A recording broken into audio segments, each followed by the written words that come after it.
Revelations of a Naval Intelligence Officer about UFOs, ETs, and the Operation Paperclip Scientists by Alexander Light, Humans Are Free. I was fluent in German when I was a toddler. Well, I was as fluent as a toddler could be.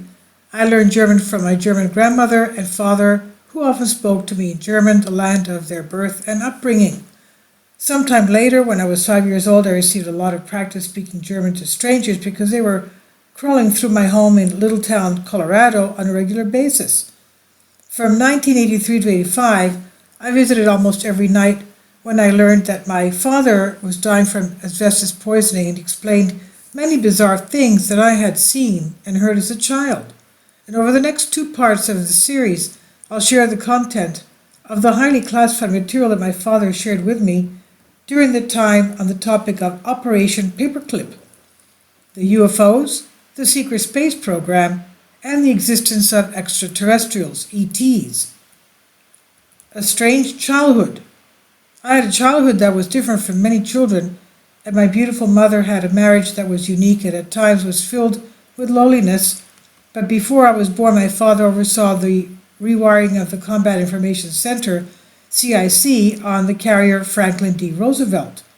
The FDR was the first ship in the U.S. Navy to be retrofitted for installation of nuclear weapons, and at the time of the installation, this was the most secure military mission in the history of the United States. With regard to the mission, the crew and the ship were stationed at the naval base at Jacksonville, Florida.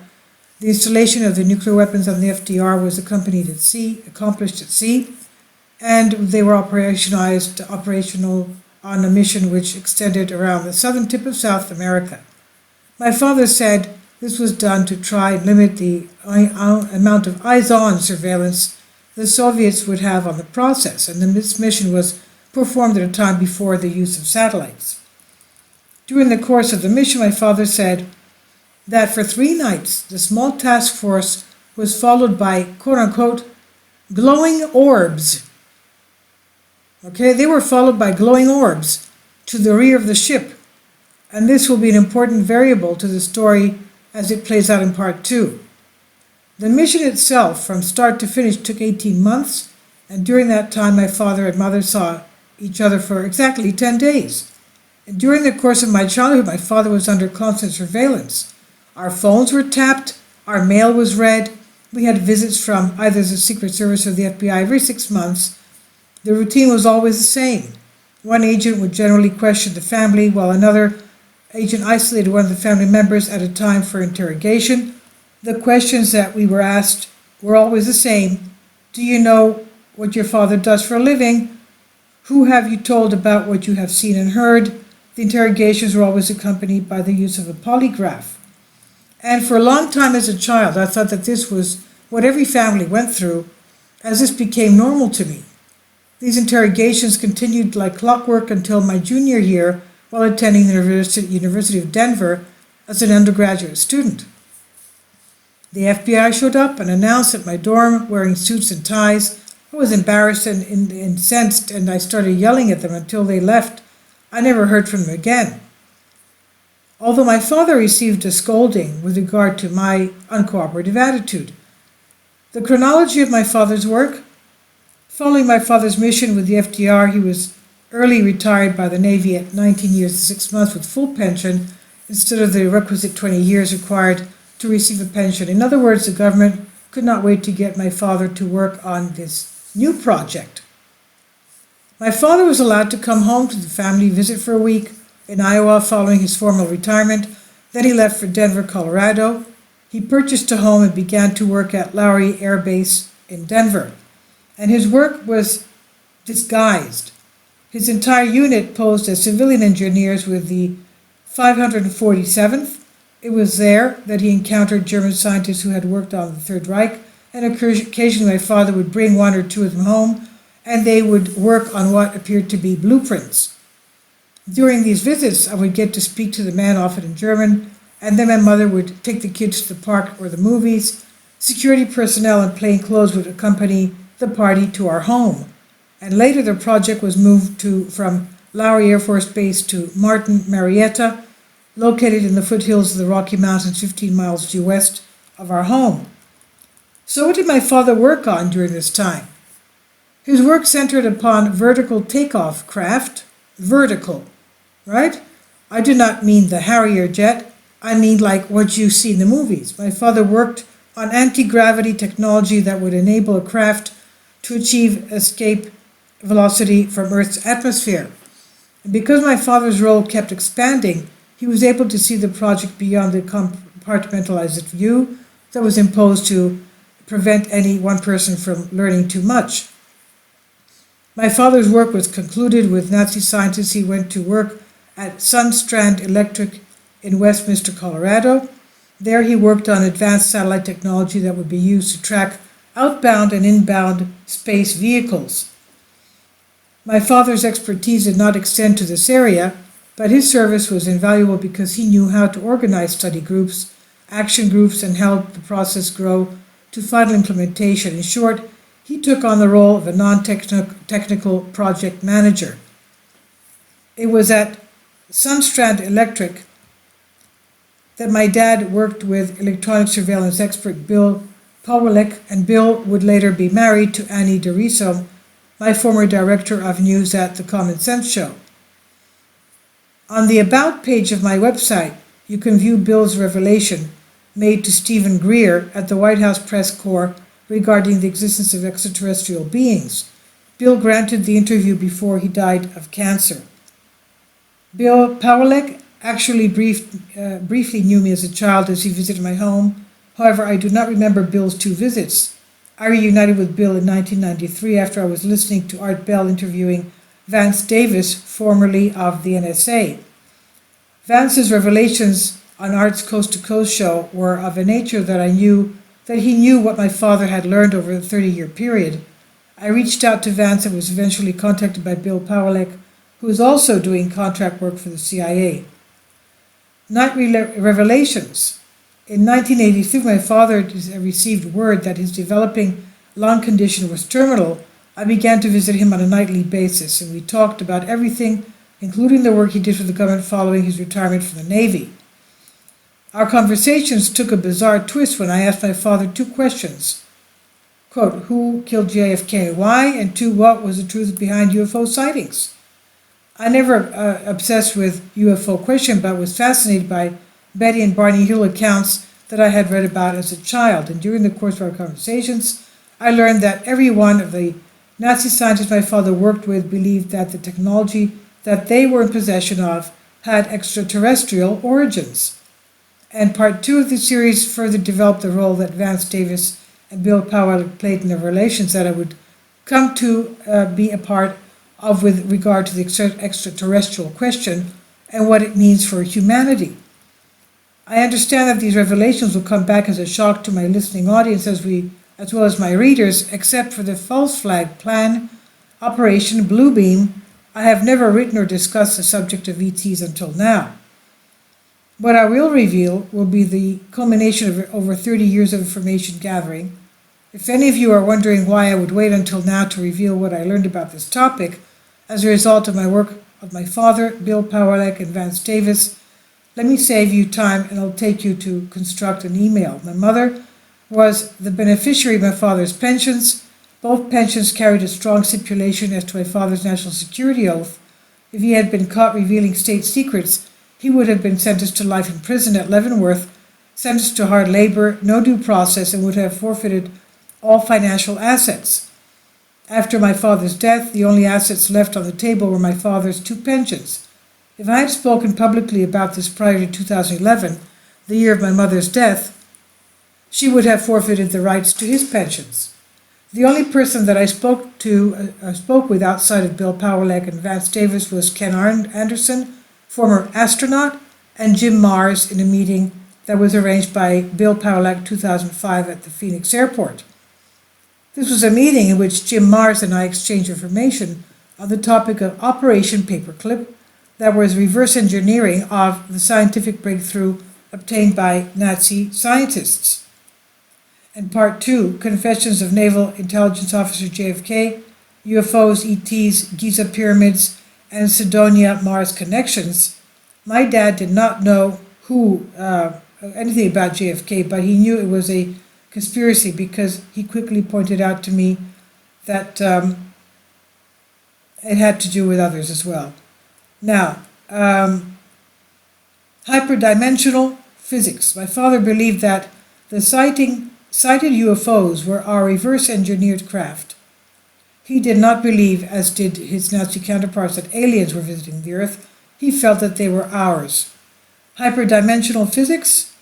In the first 3 parts, I related the chronology of the series of events which led to my father's involvement in the reverse engineering of advanced Nazi knowledge of hyperdimensional physics as opposed to the Newtonian model that we largely teach today. However, mainstream science is catching up with the elite, as evidenced by Michio Kaku's superstring multidimensional theory, in which it's demonstrated that there are at least 26 dimensions. The bifurcation of science that happened with the death of Tesla is about to be reunited.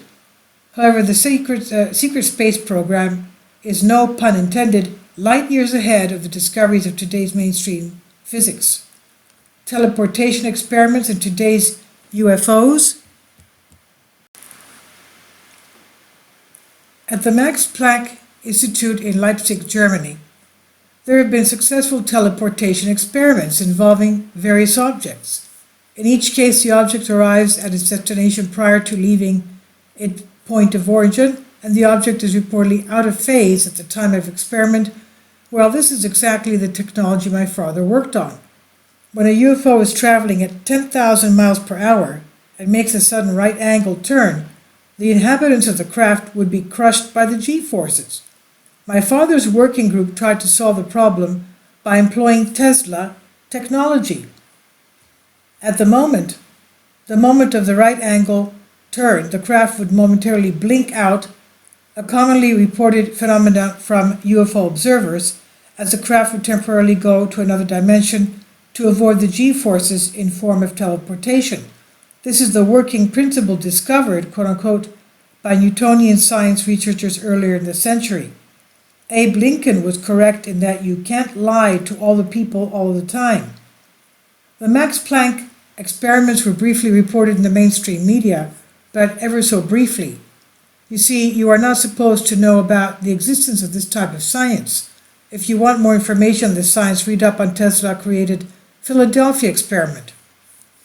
Then you have the Mars-Earth pyramid connections. One of the most fascinating revelations made by my father had to do with the pyramids at Giza and the alleged pyramids at the Cydonia region of Mars. This is what you're looking at now.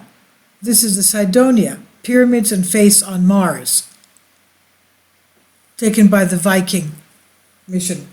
Now, one of the more fascinating revelations made by my father had to do with the pyramids at Giza and the alleged pyramids at the Cydonia region of Mars.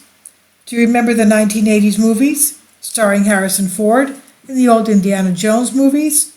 Well, it turns out that the Nazis did have a fascination for the pyramids and the promise of technology which was hidden inside these structures. According to what the captured German scientists told my father, the Nazis were never interested in the Holy Grail. To them, the Holy Grail contained information on how to teleport from the pyramids to the vast regions of the universe. My father believed that the Nazis were somewhat successful because of the construction and use of the Nazi bell, which allegedly was both a time machine and a teleportation device. Author Jim Marrs has written extensively on this topic, and I defer to his explanations, except to say that the Nazis executed everyone connected to the Nazi Bell project in an attempt to cover up the escape of key Nazi, including Hitler, Stalin, bemoaning the fact that he never caught Hitler. Now, subsequently, I believe that it was likely that the key Nazis who escaped judgment at Nuremberg did so through the Nazi Bell. To the best of my father's knowledge, Operation Paperclip was not able to duplicate the Nazi Bell because everyone was no longer alive. Only knowledge to the edge of the project remained. Now, Richard Hoagland of the Enterprise mission, former NASA consultant, championed the similarities between the Mars-Sidonia pyramids and the Giza Egyptian pyramids. And this is what we have here: Egypt on the left, Mars in the center, Orion's belt, as you can see right there, on the right. After the Viking explorer, photos of the Sidonia region of Mars were released in the late 1970s, my father was convinced that who built the pyramids on Earth also built the pyramids on Mars. And please refer to the video before this one having to do with the Anunnaki building the pyramids and what the face reveals. The face is one of the Anunnaki rulers who was exiled from Nibiru and placed on a spaceship over Mars and then buried under the face on the Sidonia pyramid plateau of Mars, right here. Now, that's in the video before this one. Now, Richard Hoagland of the Enterprise mission, former NASA consultant, championed the similarities between the Mars-Sidonia pyramids and the Giza Egyptian pyramids. After the Viking explorer photos of the Sidonia region of Mars were released in the late 1970s, my father was convinced that who built the pyramids on Earth also built the pyramids on Mars. But why? Because the astronomical alignment to key constellations in Earth folklore. For example, the Egyptian Book of the Dead. A striking characteristic of the pyramids and Sphinx of Giza is the way in which they are integrated into a grand architectural plan based on mathematical and astronomical data. The two narrow shafts emanating from inside the Great Pyramid were directed to two specific stars, Zeta Orionis, one of the three stars in Orion's belt, and Sirius, in the constellation of Canis Major. Both Sidonia and Giza pyramids share this commonality. I defer to Richard Hoagland for a detailed explanation and comparison. Richard Hoagland, with the help of experts, has made the connection between a number of intriguing mathematical and geographical connections between Sidonia and Giza. Mathematician Torun, while working with Hoagland, was first to realize that one of the large pyramids on Mars, the D&M pyramid, contains a variety of functions and constants used in sophisticated mathematical systems known as tetrahedral. Sacred geometry represents the Tesla science known as the hyperdimensional physics. Evidence of such advanced and non-three-dimensional mathematics on both planets at the same relative location on each planet demonstrates a concise design, a conscious design. Hoagland and his associates discovered that the most important recurring feature found in the mathematics of Sidonia is the value 0.865, derived from the ratio of E, an important mathematical constant equal to 2.7, and pi, the mathematical constant of 3.142, used to calculate the properties of spheres and circles. This Hoagland calls the message of Sidonia, quote unquote, a trigonometrical function that arc tangent of E pi gives a value of 40.8, that is the Mars latitude on which both the D&M pyramid and the NK pyramid are sited. Amazingly, another trigonometrical function, the cosine of E pi, gives value of 30, which is the exact geographical location, latitude of the pyramids of Giza on Earth. Hoagland has demonstrated that the Great Pyramid of Giza contains tetrahedral or sacred geometry functions identical to those of the D&M pyramid on Mars, and Torun has shown that the positioning of the Great Sphinx relative to the pyramids expresses the Sidonia ratio E pi. Quote, the odds of such correlation happening by coincidence on two neighboring planets are somewhere in the region of 1 in 7,000, says Hoagland. One of the key angles of Sidonia, repeated again and again, is 19.5 degrees. This is precisely the latitude, 19.5 degrees north, which is also the exact latitude of the Pathfinder landing site. There's no coincidences, despite what the globalists would have you believe. The presence of pi in the geometry of both sets of pyramids demonstrates that the Egyptians did not build the pyramids at Giza. They did not have the expertise. It was before the Egyptians that they were built, in part because they knew nothing of pi in their mathematics. In addition, the pyramid stones are multi-ton stones laid on top of one another, larger multi-stones with a margin of error of 1 to the 50th of an inch, and in some places the error was 1 to 200th of an inch. We, the engineers of today, cannot micro-engineer structures with this kind of precision. Further, there is water erosion on the Sphinx and the pyramids. Climatologists tell us that there has not been enough water at the Nile River Valley to produce water erosion at that height since before the last ice age of over 13,400 years ago. Yet Egyptologists tell us that the pyramids are no more than about 4,000 years old. Further, the Giza pyramid lined up perfectly with the constellation of Orion 17,500 years ago at the equinox and solstice. And here you have a beautiful demonstration.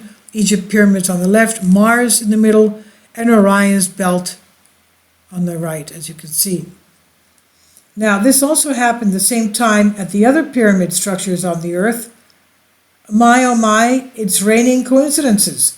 The Egyptians did not build the pyramids, and who did? Who built the pyramids? My father and I agree at one point that aliens did not construct the pyramids. However, we both think it's likely that mankind has risen up in prior times and ventured out to the stars only to meet their demise here on Earth with the survivors left to start over.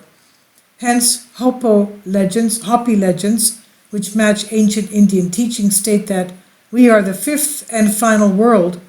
Events such as Noah's flood have served to reduce mankind to the Stone Age. Richard Hoagland once told me that he thought that ETs were originally from Earth and they had escaped to calamity, and now they are coming back home to exert influence. I have no idea, however, I will tell you that our history has been hidden from us, and the resulting technology could wipe out all hunger and resources issued on the planet. Yet there is a plot to keep this technology out of the hands of some people, and it's about control, and the lid is ready to come off this conspiracy of silence, and will reveal all to those who are astute enough to listen.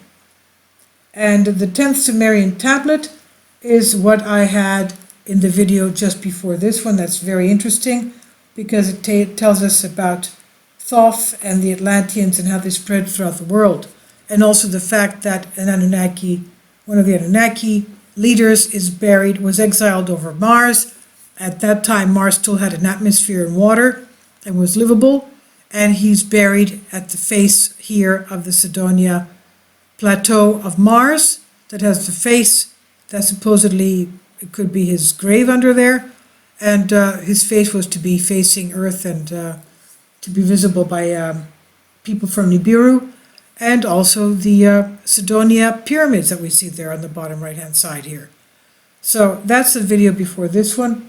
The Sumerian tablets, the Anunnaki built the pyramids on Earth and Mars.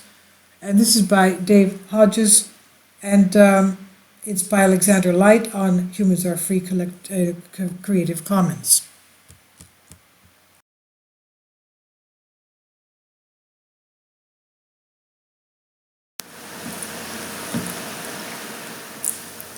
If you'd like to join me on my Patreon account, you will hear content not covered by mainstream media.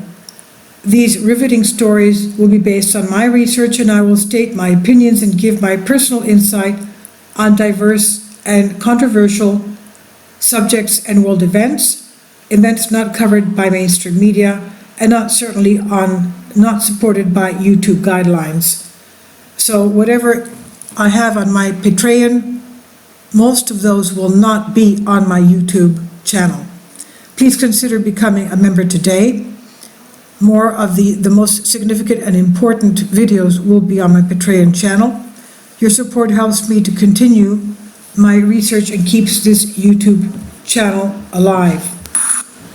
And we depend on your support, your generous charity, because we help economically challenged families here in Athens, Greece, in Kapota, and we also help the young generation with university tuition and the community around our church. Thank you.